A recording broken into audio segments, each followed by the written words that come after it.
Hi students, ఒక video అనేది social మీడియాలో బాగా వైరల్ అయింది. ఆ వీడియోలో ఏముందంటే ఆయుషి పటేల్ అనే అమ్మాయి లక్నోలో ఉంటుంది. ఆ అమ్మాయి నీట్ 2024 ఎగ్జామ్ రాయడం జరిగింది, తన థర్డ్ అటెంప్ట్. అయితే తను నీట్ 2024 రిజల్ట్స్ చెక్ చేసుకున్నప్పుడు తన రిజల్ట్స్ అనేవి జనరేట్ అవ్వలేదంట.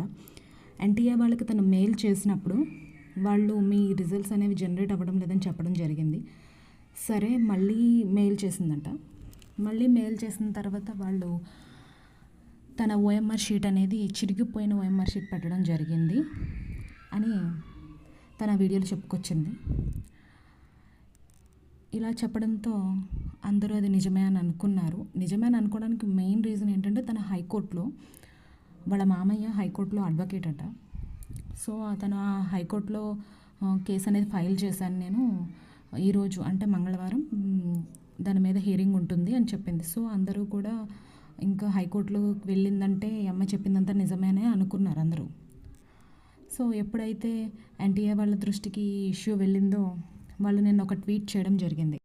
అందులో వాళ్ళు ఏం చెప్పారంటే ఆ అమ్మాయి రిజల్ట్స్ అనే వెబ్సైట్లోనే ఉన్నాయి, కావాలంటే మీరు చెక్ చేసుకోవచ్చు అని చెప్పారు.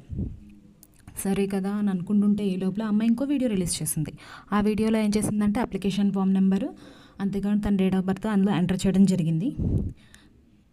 అప్పుడు కూడా రిజల్ట్స్ అనేవి జనరేట్ అవ్వట్లేదని వచ్చినాయి.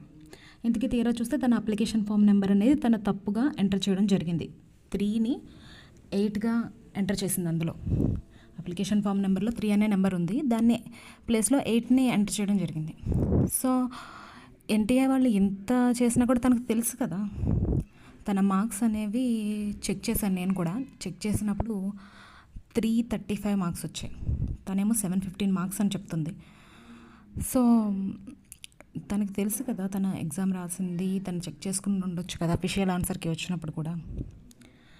ఇలా ఎన్టీఏ వాళ్ళు చెప్పిన తర్వాత కూడా ఇలా తిరిగి తను మళ్ళీ ఇలా చేయడం వల్ల ఏమవుతుంది, స్ట్రిక్ట్ పనిష్మెంట్ అనేది తను తీసుకోవాల్సి ఉంటుంది.